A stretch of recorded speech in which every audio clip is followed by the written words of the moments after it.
Assalamualaikum warahmatullahi wabarakatuh. Kami dari kelompok 1 akan memaparkan materi mengenai ADHD. Sebelumnya izin memperkenalkan kembali anggota kelompok kami. Yang pertama ada Nabila Jasmine dengan NIM akhir 088, lalu ada Ferisa dengan NIM akhir 095, ada Alfi Alia dengan NIM akhir 099, ada Cynthia dengan NIM akhir 110, dan ada Delia dengan NIM akhir 118. Baik, di sini saya akan menjelaskan mengenai deskripsi Attention Deficit or Hyperactivity Disorder atau biasa yang kita sebut ADHD.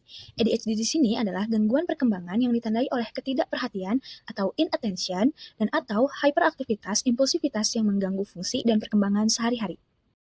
Sejarah singkat ADHD ini dimulai pada tahun 1845. Heinrich Hoffmann, seorang dokter Jerman dan penulis buku cerita anak-anak, membuat salah satu akun tertulis pertama tentang seorang anak laki-laki dengan ciri-ciri hyperaktivitas, sebuah puisi berjudul Fidgety Pill, di mana puisi tersebut menggambarkan waktu makan adalah waktu yang sangat sulit bagi anak-anak dengan ADHD dan orang tua mereka. Lalu gangguan neurologis ini serupa dideskripsikan oleh Sir George Still yang percaya bahwa gejala-gejala yang muncul dari kecacatan inhibitor volisional dan fungsi kontrol defektif. Lalu di tahun 1940 sampai 1970-an muncul teori kerusakan otak. Kondisi ini secara keliru dikaitkan dengan disfungsi otak minimal atau MBD atau kerusakan otak minimal meskipun sebagian kasus tidak memiliki bukti cedera otak. Lalu teori ini ditolak. Lalu pada akhir 1950-an ini fokus pada gerakan. Jadi gangguan ini disebutnya hyperkinesis. Ini menyoroti gerakan dan aktivitas berlebihan sebagai masalah utamanya. Lalu di zaman sekarang kita sebutnya dengan ADHD. Di sini, gangguan ini melibatkan ketidakperhatian atau inattention dan selain impulsivitas dan hyperaktivitas. Lalu pandangan ini adalah gangguan saraf kompleks atau model multi-pathway. Baik, selanjutnya saya di sini akan menjelaskan karakteristik inti dari ADHD yang dibagi menjadi dua dimensi utama, yaitu inattention, kurang perhatian. Inattention ini masalah utama terletak pada kemampuan mempertahankan fokus dan mengatur tugas. Ciri-ciri utamanya yaitu mudah terdistraksi, sulit fokus lama, tidak mengikuti instruksi, mudah lupa, tidak selesai tugas, dan lain-lain. Inti masalahnya sulit mempertahankan perhatian, memulai tugas, dan lain-lain. Yang kedua ada hiperaktif dan impulsif. Hyperactivity ini terlalu banyak gerak, tidak bisa diam, gelisah, banyak bicara, sulit melakukan aktivitas dengan tenang.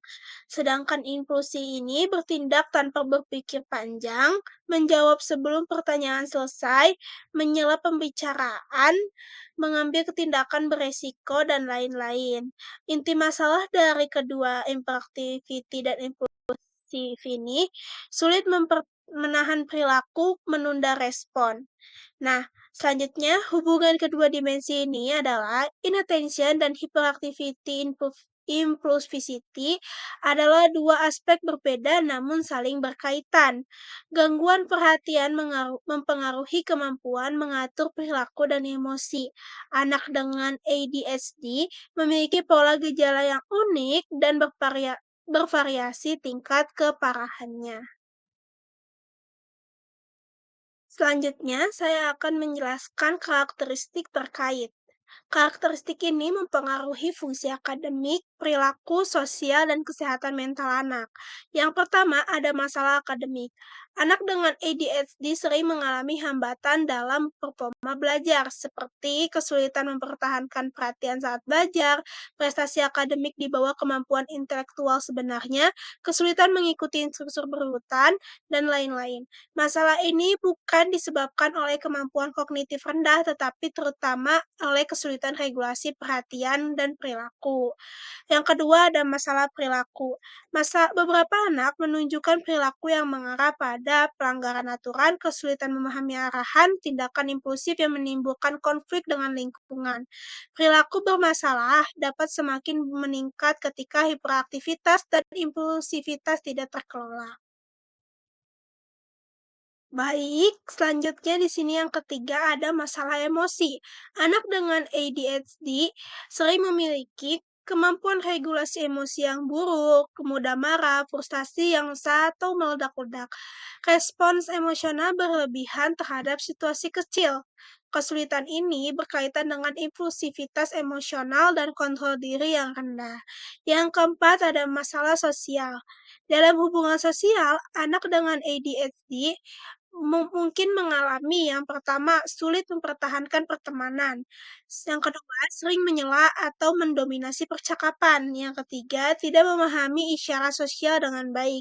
Yang keempat, ditolak oleh teman sebaya karena perilaku impulsif atau agresif. Hal ini dapat berdampak jangka panjang pada kepercayaan diri dan kesehatan psikologisnya. Selanjutnya ada karakteristik yang kelima, ada masalah kognitif. Terdapat beberapa kelemahan fungsi kognitif seperti kesulitan dalam perencanaan organisasi, defisit fungsi eksekutif, keterbatasan memori kerja atau working memory, kesulitan memulai dan mempertahankan fokus kognitif. Fungsi kognitif ini sangat berperan dalam keberhasilan akademik dan adaptasi sosial. Yang keenam atau yang terakhir, masalah motorik dan koordinasi. Beberapa anak yang mengalami penyakit ADHD menunjukkan keterlambatan perkembangan motorik, gerakan tubuh berlebih atau tidak terkontrol, kesulitan koordinasi motorik halus maupun kasar. Baik, selanjutnya yaitu ada gangguan psikologis yang menyertai. Yang pertama yaitu ada oppositional deviant disorder atau ODD dan conduct disorder. Nah, anak dan remaja yang dengan ADHD terutama laki-laki akan mengalami gangguan ODD yang ditandai dengan mudah meledak, sering membantah, keras kepala, dan menolak aturan. Nah, gejala ODD ini terbagi menjadi dua kelompok, yaitu ada irritability atau mudah tersinggung seperti tantrum, rewel, dan perilaku menentang atau deviansi itu membantah dan argumentatif. Nah, sebagian anak dengan ADHD sekitar 30-50% dapat berkembang menjadi conduct disorder yang lebih berat berupa perilaku melanggar norma dan hukum seperti berkelahi, mencuri, merusak, dan berurusan dengan pihak berwajib. Nah, ADHD yang muncul sejak usia dini itu terutama dengan gejala hiperaktif impulsif yang berat sangat meningkatkan resiko munculnya ODD dan CD. Nah, selain itu, faktor keturunan dan pola pengasuhan keluarga juga akan turut berperan dalam jangka panjang. Nah, ADHD juga dapat meningkatkan resiko gangguan kepribadian antisosial. Yang kedua yaitu anxiety disorder atau gangguan kecemasan, di mana sekitar 1/4 hingga setengah anak dengan ADHD juga akan mengalami kecemasan berlebih. Mereka tuh akan sering menunjukkan rasa takut berpisah dari orang tua, cemas dalam situasi sosial, tegang, dan selalu membutuhkan rasa aman. Nah, anak dengan kombinasi ADHD dan kecemasan biasanya tuh lebih jarang bersikap agresif, tetapi mereka tuh akan mengalami lebih banyak hambatan dalam hubungan sosial, prestasi belajar, aktivitas sehari-hari, serta kualitas hidup yang lebih rendah. Nah, kaitannya antara ADHD dan kecemasan terutama disebabkan oleh gangguan perhatian atau masalah perhatian.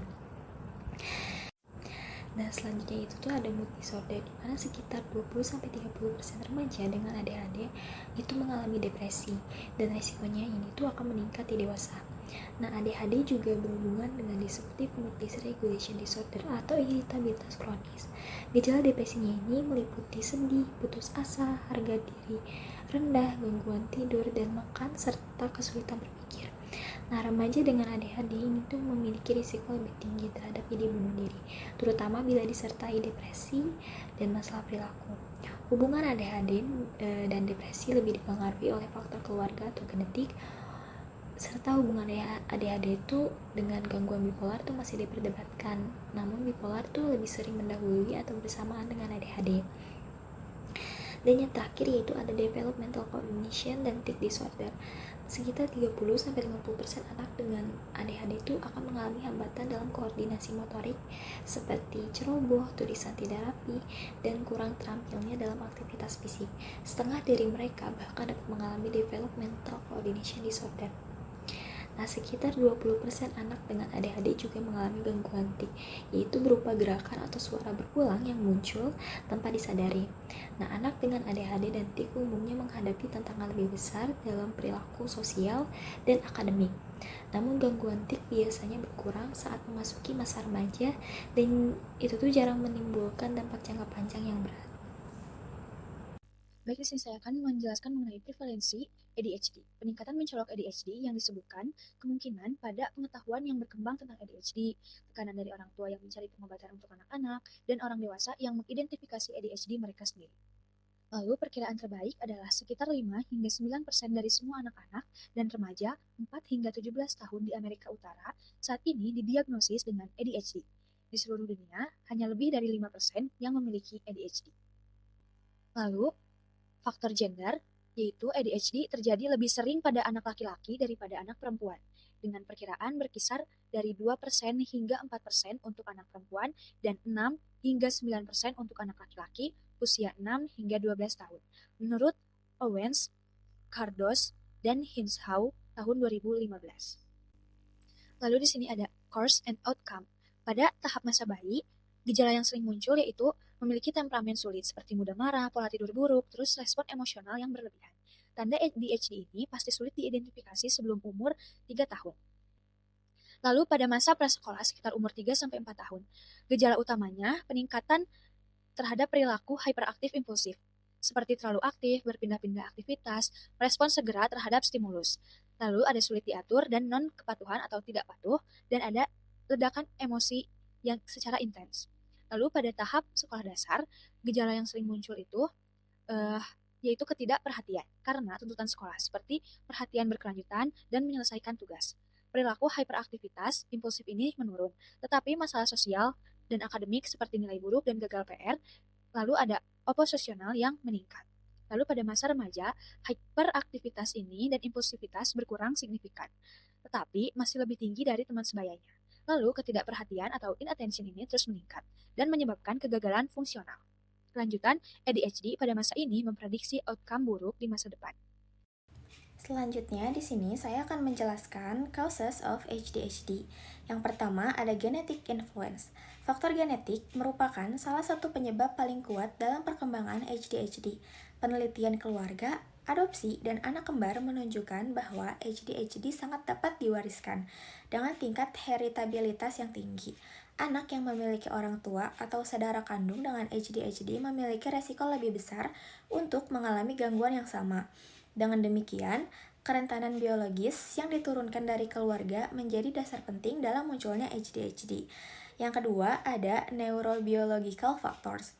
ADHD juga berkaitan dengan perbedaan struktur dan fungsi otak, terutama pada area yang mengatur perhatian, perilaku, dan kontrol impuls. Anak dengan ADHD sering menunjukkan aktivitas otak yang lebih rendah pada bagian yang bertanggung jawab mengatur perhatian berkelanjutan dan penghambatan respons. Faktor neurobiologis ini menjelaskan mengapa ADHD dipandang sebagai gangguan perkembangan saraf. Yang ketiga ada pregnancy, birth, and early development. Beberapa kondisi selama kehamilan dan kelahiran dapat meningkatkan resiko seorang anak mengembangkan ADHD. Faktor risiko tersebut termasuk paparan nikotin atau alkohol selama kehamilan, stres ibu yang tinggi, infeksi prenatal, berat lahir rendah, kelahiran prematur, atau komplikasi persalinan. Meskipun tidak menyebabkan ADHD secara langsung, kondisi-kondisi ini dapat memengaruhi perkembangan awal sistem saraf pusat. Gangguan pada perkembangan awal ini membuat anak lebih rentan mengalami kesulitan dalam perhatian, regulasi diri, dan pengendalian impuls di kemudian hari. Poin keempat ada diet, allergy, and lead. Faktor lingkungan seperti asupan nutrisi, sensitivitas terhadap bahan makanan tertentu, atau paparan racun lingkungan dapat turut berkontribusi dalam memperburuk gejala ADHD. Paparan timbal dalam jumlah kecil, misalnya, telah terbukti berhubungan dengan peningkatan resiko masalah perhatian dan hiperaktivitas. Meski demikian, diet atau alergi bukanlah penyebab utama ADHD, tetapi lebih dianggap sebagai faktor yang dapat memperparah gejala pada anak yang sudah memiliki kerentanan biologis. Yang terakhir ada family influence. Pengaruh keluarga tidak dianggap sebagai penyebab langsung ADHD, tetapi dapat mempengaruhi bagaimana gejala berkembang dan dimanifestasikan. Pola asuh yang tidak konsisten, konflik keluarga, atau stres lingkungan yang tinggi dapat memperburuk perilaku impulsif dan hiperaktif pada anak yang sudah memiliki kerentanan biologis. Sebaliknya, lingkungan keluarga yang suportif dapat membantu mengurangi tingkat keparahan gejala. Jadi, keluarga berperan sebagai faktor yang memodulasi, bukan menyebabkan ADHD. Baik, selanjutnya saya akan menjelaskan tentang treatment atau pengobatan. Yang pertama ada melalui medication. Pengobatan stimulan membantu mengurangi gejala utama ADHD seperti inattention, impulsivity, hyperactivity, dan meningkatkan fokus serta fungsi akademik, namun bekerja paling efektif bila dikombinasikan dengan intervensi lain, dan penggunaan harus dipantau secara berkelanjutan. Yang kedua, ada a closer look, yaitu accidental discovery of meth pills. Penemuan tidak sengaja menunjukkan bahwa obat ADHD bukan hanya menenangkan anak, tetapi juga meningkatkan kemampuan akademis seperti matematika karena fokus dan pemrosesan kognitif meningkat. Yang ketiga ada Parent Management Training atau PMT, yaitu pelatihan orang tua yang bertujuan membangun pola pengasuhan yang konsisten melalui reinforcement positif, aturan, dan konsekuensi yang jelas, serta mengurangi konflik keluarga untuk mendukung perubahan perilaku anak. Selanjutnya, di sini ada cara pengobatan keempat, yaitu educational intervention atau intervensi sekolah yang berfokus pada penyesuaian lingkungan belajar, sistem reward, tempat duduk strategis, panduan visual, dan perpanjangan waktu tugas agar anak dapat belajar secara optimal tanpa menghambat perkembangan akademik maupun sosial. Yang kelima, intensive interventions, yaitu program intensif seperti summer treatment program, menggabungkan perilaku, pelatihan sosial, akademik, dan rekreasi secara intensif, sehingga menghasilkan peningkatan perilaku, keterampilan sosial, dan prestasi akademik yang signifikan. Lalu yang keenam ada additional interventions, yaitu konseling keluarga, kelompok dukungan, dan konseling individual membantu mengurangi stres keluarga, meningkatkan pemahaman tentang ADHD, memperbaiki hubungan sosial, dan membangun harga diri anak. Selanjutnya ada treatment, a comment on controversial treatments. Beberapa pendekatan alternatif seperti terapi alergi, homeopati, sensory integration, chiropractic, dan megavitamin belum terbukti secara ilmiah sehingga beresiko mahal, menimbulkan harapan palsu, menunda terapi efektif, dan dapat membahayakan. Lalu, untuk a closer look, questions by children and adolescents, anak dengan ADHD sering bertanya tentang sebab ADHD, apakah itu salah mereka, dan apakah mereka akan sembuh, sehingga pendampingan harus dilakukan dengan empati, komunikasi terbuka, dan penekanan pada kekuatan mereka. Lalu, keeping things in perspective. Meskipun ADHD membawa tantangan, setiap anak memiliki potensi, aset, dan sumber daya yang perlu dikenali dan diperkuat untuk mencegah masalah lanjutan dan mendukung keberhasilan jangka panjang. Baik, setelah saya dan teman-teman saya menjelaskan materi tentang perihal ADHD, dapat disimpulkan, ADHD adalah gangguan perkembangan saraf yang ditandai oleh kesulitan mempertahankan perhatian, hiperaktivitas, dan impulsivitas yang mengganggu aktivitas sehari-hari, prestasi akademik, serta hubungan sosial anak.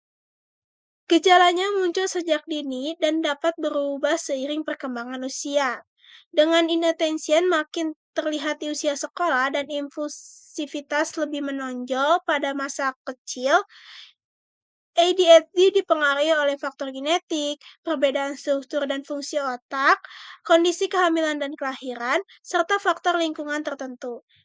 Anak dengan ADHD sering mengalami masalah tambahan seperti hambatan belajar, kesulitan regulasi emosi, masalah sosial, serta gangguan psikologis lain seperti ODD.